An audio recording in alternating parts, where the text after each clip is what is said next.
One night in the middle of May of 2018, two of my friends and I had been hanging out, drinking and joking around, just having a good time. It was around 2 a.m. by then, and we decided to go morel hunting out at the river, which is less than a 5-minute walk away. Morels are an edible mushroom, by the way. As we half-drunkenly looked for morels, we weren't having any luck and soon lost hope. We sat down on a dead fallen tree to take a break for a while, before we would head back to the car, which was about a quarter mile away by then. As we were sitting there, drinking some beers, we started talking about creepy places to explore and stories we've heard.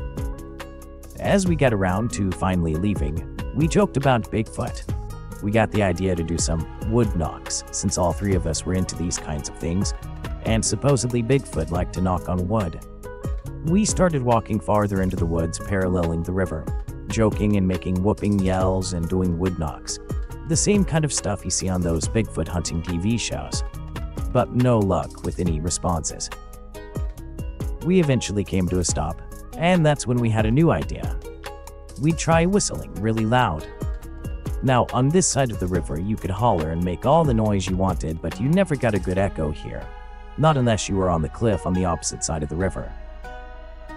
Well, one of my friends whistled as loud as they could, and it wasn't about 3 seconds later that we heard the exact same whistle, like someone or something had mimicked it. And soon after that mimic, the woods fell completely silent. Now, why wouldn't the woods go silent for my friend's whistle, and only go quiet for the mimic? Our little group looked at each other in shock. My friend made another whistle, but a different kind, and it was mimicked back just as before. It came from the other side of the river, but it was closer now than before. It was at that second we decided we needed to leave. My friends wanted to run, but I told them no, because if there was something out there hunting us, it may pounce on us or chase us if we ran. I led them to the ATV trail. We told each other to only step on the sand. That way, we'd make as little noise as possible. As we steadily marched in the direction of the car, we began to hear sticks and leaves crunching on one side of us. We stopped. Whatever it was took one more step and stopped too. Then we started to walk faster. We were almost to the bend then. That was near where the car was parked. We stopped once more and we heard the crunch again. And once again the follower stopped. Except now it was way closer, still on the other side of us. By the time we came within about 25 feet of the car, we unlocked it via the remote, and we couldn't stop ourselves any longer from running. We got away okay, and we never went back. Still to this day, I refuse to drive through that area after sunset. At least, not without a gun.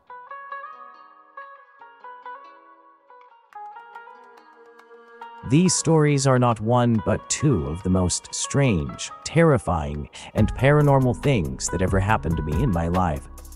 I will never forget them. Both of my stories, these creatures I encountered, were totally different from each other.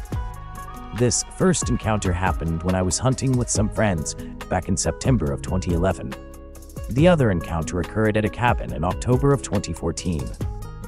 While these stories are true, I will change the names of those involved for confidentiality. Now let's get started. I live towards the Glacier National Park, just northwest of Montana, where I grew up. Most of my life I lived on the Blackfeet Indian Reservation, a place where you'll hear scary tales of the Goat Man. Stories of campers going missing in the middle of the woods, where the Stick Indians come out and take people away in the night. Now, I would describe myself as 6'2", a medium build with a beard. Being of mixed race and having very light skin living on the reservation all my life, I hung around a lot with my cousin Dan. Dan was 2 years younger than me, liked sports, and was very good at basketball and played for the high school team. Together, we did a lot of hiking and hunting, also a bit of drinking, smoking, chasing women, and just kicking it with the boys every now and then. My cousin introduced me to his two friends for the first time out on a hunting trip back in 2008. We'll call them Big Tom and Mouse. Big Tom was just a big, silly guy who enjoyed talking about football and would always start singing to the country music playing on the radio, sitting in the front passenger seat in the truck. We would drive down the country roads and he would crack open a cold one. Mouse was 5'6", wore glasses, and had what you call a short man complex.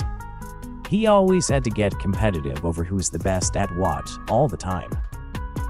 Later down the road, on my own, I would also start getting into different varieties of hunting wild game.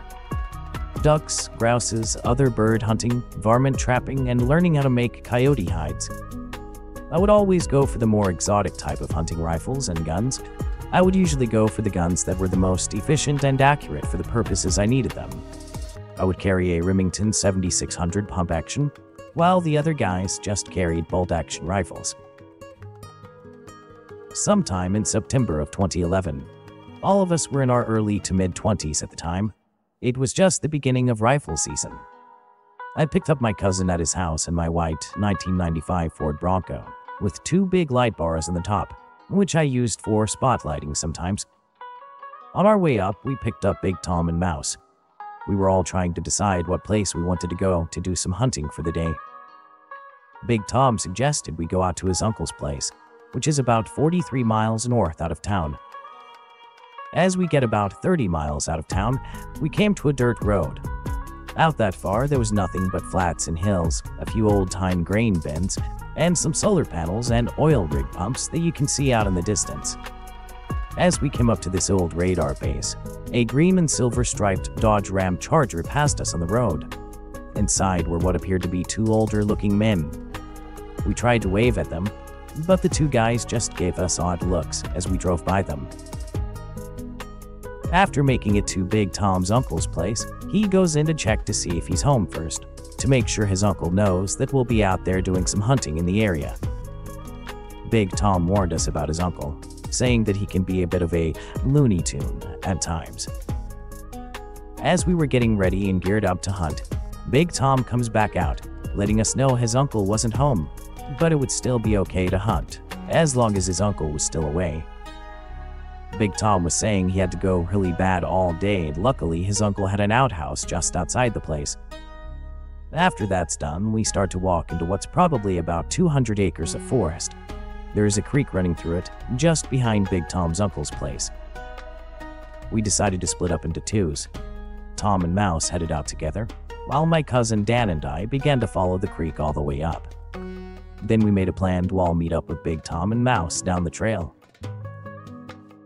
As Dan and I walked about 2 miles into the forest, we came across 2 competitive white-tailed bucks fighting for dominance.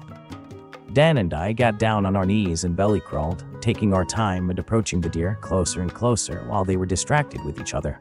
Soon they were only about 10 yards into the brush in front of us. Dan and I take the shot, each killing a deer. We then waited for Big Tom and Mouse to show up. As Dan and I started to walk further into the brush, we were suddenly startled by some birds. Then, right there in front of us, we saw a horse.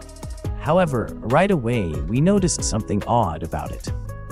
It looked strange and was just standing stiff. We approached this horse, realizing it wasn't moving, and it appeared to be hunched over a log. As we walked around the animal, let's just say what we saw was not a very pretty sight to look at. The rear end of this horse was torn wide open, and there were buzzards all over the place. I didn't see any other wounds on the dead animal, and I couldn't help but notice the tail had been braided. Later, when we met up with Big Tom and Mouse, we told them about the dead horse and took them to see it as well. A stiff and still standing dead horse with a chunk out of its rear. We cracked a joke then, saying that Mouse was just the right size to fit into that gaping hole in the horse and make a bed for the night. It was getting late then. We started to quarter up me and Dan's deer. We found some good long pointy stakes lying on the ground nearby. We used it to poke through each front and hind quarter and carry the meat over our shoulders. Getting back on the road, we found some tracks that went into the forest behind Big Tom's uncle's place. I turn only my light bars on while driving through a creepy dark forest at night, and this was just such an occasion. With my light bars on brighter than heck, we spotted some porcupines in the brush. I reached into the back of my Bronco and take out my laser-sighted crossbow. I loaded a bolt, put my sighting on it, and used the lace to aim and shoot it. I retrieved my prey and wrapped it up, throwing it in the back with the rest of the quartered deer. While leaving from there, we were talking and joking until suddenly, wham, something runs up and hits the side of my Bronco. We all were startled and jumped. I was driving at the time, and I said, "What the heck was that?" We rolled down the windows to look around. Big Tom even pointed his .44 Magnum outside the car. We looked around a bit, but didn't see anything weird, so we just kept going. A few days later, I told one of my other friends who's kind of a conspiracy theorist. He said a guy named Victor, who lives on the reservation, told him about something called a witch's braid. These appear on horses overnight. He mentioned a story where the woman thought it was cute that something would braid her horse's tail's hair at night. The same woman even said she witnessed Bigfoot attacking her horse and would even hold on to the tail while doing so. This caused the horse's tail hair to get all tangled in a braid-like pattern. When I told my conspiracy theorist friend about this, he mentioned that his grandpa told his mom that the tribe believed that Bigfoot would sometimes even kidnap women. In the Paiute tribe in California, there's a legend that states that a woman was kidnapped and assaulted by Bigfoot. The woman escaped, but it is said that she had a hybrid baby. The boy looked mostly normal, but was hairier. He grew up to have immense strength, better senses of smell and sight than normal people. In recent years, there was an article written about Bigfoot attempting to take a male Colorado hunter while he hunted in the forest. And there's a 2006 Bigfoot documentary that took place near the Glacier National Park, where someone found a small Bigfoot leg that had weird webbed feet. I think the documentary is called Bigfoot Lives. I'm not sure if it's still on Netflix. So basically, maybe it was Bigfoot we encountered out there. Maybe that's what ran up on our truck and hit it. Some weird stuff is going on out in those woods. Now on to my second story. Going back to 2000, my dad just bought a cabin from an old guy who used to work for the railroads. It was a small yellow cabin, which had a small bunkhouse just 3 feet in front of the cabin. About 500 feet west from the cabin, there was a train car. You couldn't see it unless you walked behind some pine trees. Also, about 200 feet from the cabin in a different direction was one of those old, barely traveled country highways. This was truly out in the middle of nowhere. When my dad got to the cabin, I was only 12 at the time, and my brother was 9 or 10, and it was our first time going into the cabin. I could see a pellet gun just sitting there in the corner. I took it outside and began shooting it around. I walked down to the bushes where there was a pond nearby. As I looked around, I saw some ducks swimming. I pointed the pellet gun ready to shoot at the ducks, but my dad caught me and said, "Don't be shooting those ducks now." He even told me, "Would you like it if I shot you?" When my dad went back inside the cabin and was out of hearing range, I grabbed the pellet gun and took a shot, killing a duck. I watched it floating there in the water. I guess I just wanted to see what it was like to shoot something for the first time. I was a kid, and I didn't really understand what I was doing. Then I remember having this really scary dream at the cabin. In it, I was walking out to the living room, and I looked out the window, and I saw a deer, which should have been dead by the looks of it. But it was standing there looking back at me. It had these white, dead, lifeless eyes, and as it ran off into the woods, it made this unsettling screeching sound. That dream always psychologically disturbed me every time I thought about it. My dad would tell me I must have seen something on TV that gave me a nightmare. Much later in August of 2013, my cousin Dan and I, along with his dad, went for a little hike towards the mountain hillside in the Lewis and Clark National Forest. It was just south of the Glacier National Park nearby where the cabin was. I brought with me a 12-inch single-shot 10-gauge that I'd inherited from my grandpa after he passed away 8 years before. As we went deeper into the woods, we stumbled across an old run-down trailer house and some kind of barn shed on the side of the trailer used for putting horses in. When I stepped into the barn shed part, I was startled by these big yellow eyes that I saw staring back at me. It was an owl. My cousin's dad told me that it was a bad omen, that it would bring me bad luck if I didn't kill it. So I did as he said and pointed my 10-gauge at it. I pulled the hammer, then took the shot. As I watched the bird hit the ground, I walked away. I wanted to go check out what was all in the trailer after that. I walked around the living room of the old rundown trailer home, and I heard a thud. I turned around to see what made the noise. Standing on a table staring right at me with big yellow eyes was another owl. Or perhaps the same owl, but it should have been dead. Just as before, I took my grandpa's tin gauge, pointed it at the bird, then fired. After leaving the place and getting up a little ways, I was looking around again using binoculars. I could see my dad's cabin about 5 or 6 miles north from our location. I told my cousin where my dad's cabin was in the distance and that we should check it out later, and he agreed. Later that day, my cousin and I picked up a few girls and decided to make our way up to that cabin. We got into my dad's cabin, and the first thing we noticed was there was no electricity. We hadn't lived in it for a while, and my dad didn't pay on the bill for a long time. We were sitting around in the living room in the cabin, and we found some old chopped up wood. While making a fire, we started to tell jokes and drink.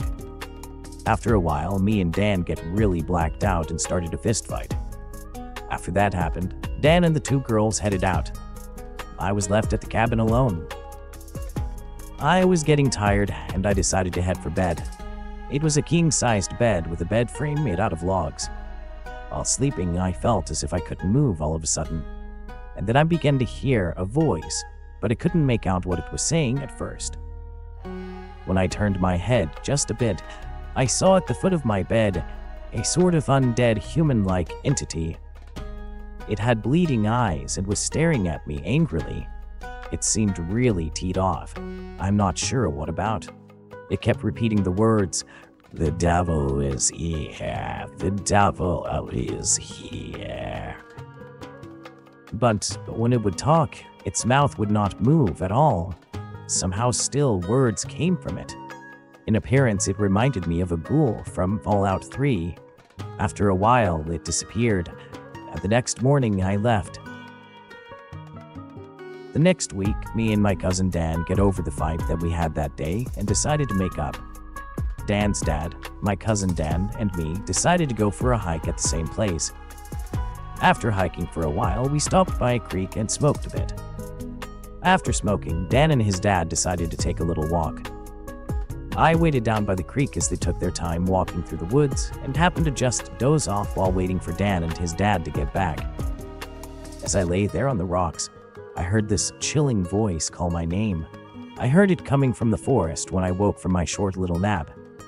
I realized Dan and his dad weren't back yet, so I got up and walked around to loosen up a bit. I needed it, as I kept thinking about that weird voice that called my name.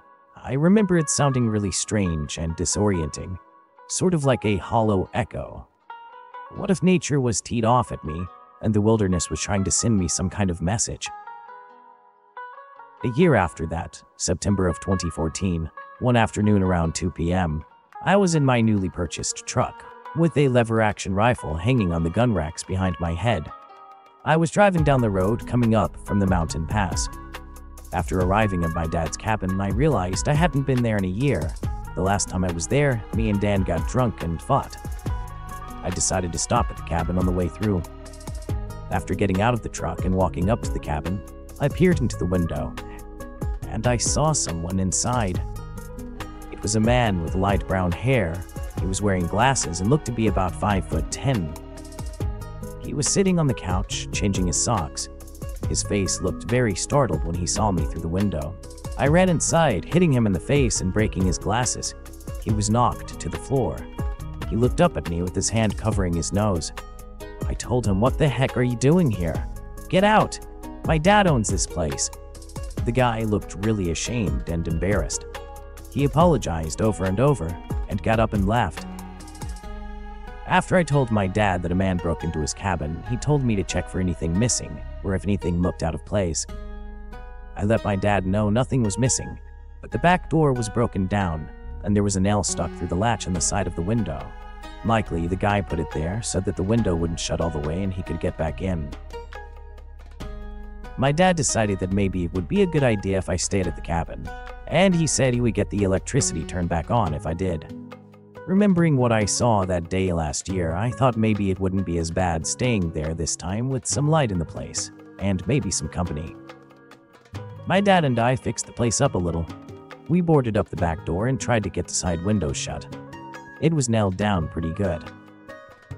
Only a month later, in October of 2014, we got the place fixed up decent enough. At 8 p.m. one night, I went out to visit the cabin to see if the lights were on. When entering the cabin, there was a small shed in the front about the size of an elevator. There are kerosene lamps, a handsaw, and some snowshoes on the wall. Anyway, everything in the cabin looked good so far. The lights were running again, and I could hear the radio playing on the kitchen counter. I was thinking about staying for the night. I thought I could use some company though, so I decided to run to town. As I was leaving, pulling out of the driveway in my truck, I saw at the corner of my eye something just fly by. It landed somewhere on the ground in the dark. I didn't get too good of a look at it, but I thought I saw something that had a really long wingspan, more than just an ordinary bird around these parts. I then continued on my way, going to pick up my brother and our two friends, Ed and Cole. Ed was 6'2" and always wore a green alien cap. He had short dark hair, had a beard like me, and always enjoyed talking about conspiracy theories like UFOs and the paranormal. Cole had really long hair and wore black Cannibal Corpse t-shirts. All four of us liked metal music, and we'd all talk about going to a music concert one day. My younger brother Anthony was also big into music, but he wasn't into as hardcore bands as Cole was. At the time, Anthony would sometimes have really bad seizures. I made sure to keep a really close eye on him. Back at the cabin, we were all sitting around inside, passing a blunt, listening to the radio. We picked up a station from the reservation of two native guys telling scary stories about skinwalkers and goatmen. It was probably just for the Halloween weekend, I guessed, as it was October. After a while, I stood up to go take a look out the window. I was peeking through the big red curtains of the living room window, and I saw something very strange. About 150 feet from the road in front of the cabin, and about 30 feet behind my truck, standing on the ground, I saw a bird-like creature. But it wasn't just any kind of bird I saw. Something didn't look right about it.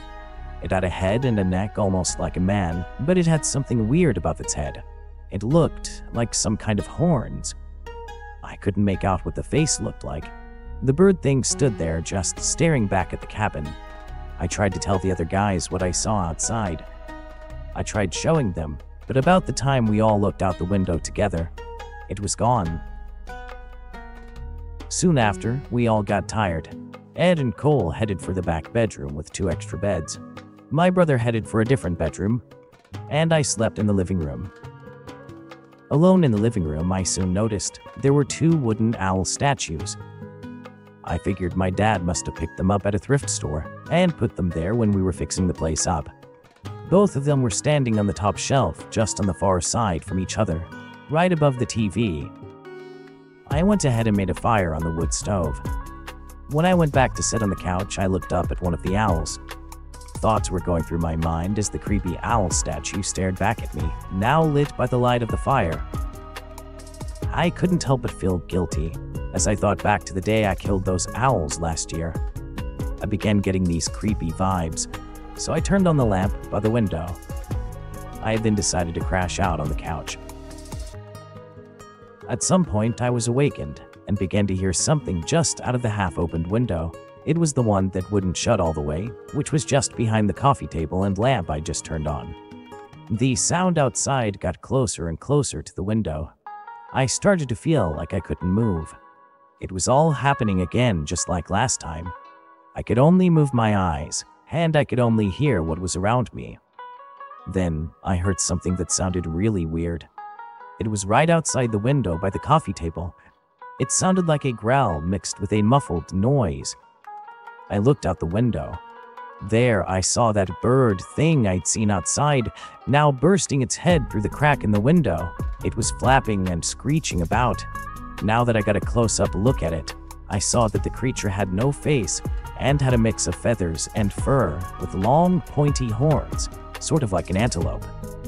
The creature was trying to get in through the window.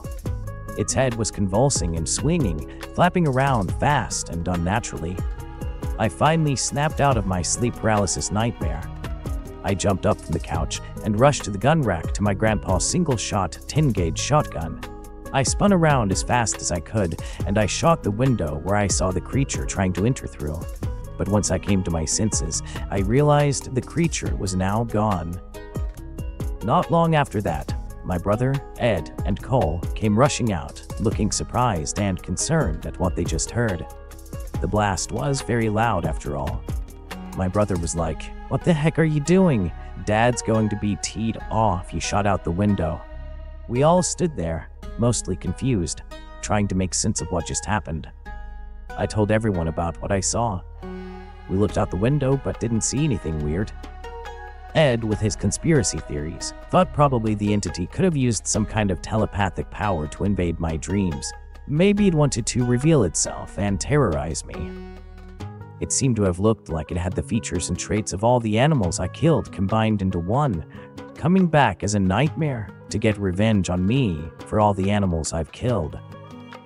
Cole heard the same growling, mumbling sounds that I heard.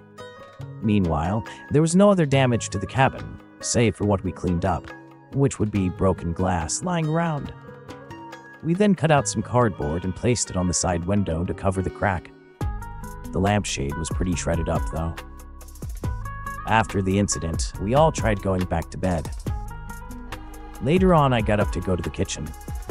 I then suddenly saw this black figure going into the bedroom where Anthony was sleeping. I went to check on my brother to see if he was okay. When I opened the door, there he was in the bed. He was bleeding from the mouth and going into a seizure. I rushed in fast, getting over him and pulling out my wallet, trying to get it into his mouth to keep him from biting his tongue. I called out to Ed and Cole for help. I said, "That's it. We're taking him to the hospital."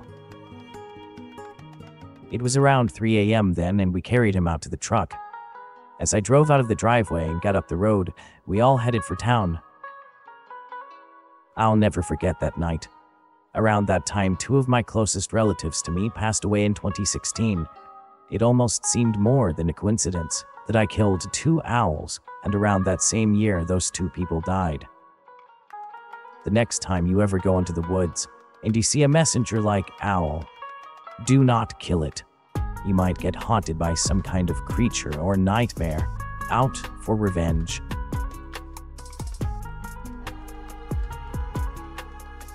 I was 12 years old when I went on a hunting trip with my father.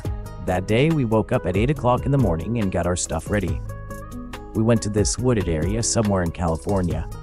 Sorry if my memory is a bit vague. We got into our spot we always went to. It was this place with a little dirt mound and small trees around it. However, that day when we got there, I immediately felt that there was something off. The whole forest was quiet. Normally, there would be bugs and birds and a whole lot of other stuff. But there was just silence. The only noise was the leaves and twigs that snapped under our boots as we walked. We arrived at the mound and began waiting for a good buck to bag, but nothing came. About an hour after we arrived at the mound, we began to hear the familiar sound of leaves crunching. "You hear that?" I whispered. "Yep," my dad replied. We kept hearing the leaves. Then, out of nowhere, there came this horrific scream. I jumped, and so did my dad. After we heard that scream, we decided it was time to leave. We began walking away, always keeping an eye out for whatever that thing had been. But then I saw it.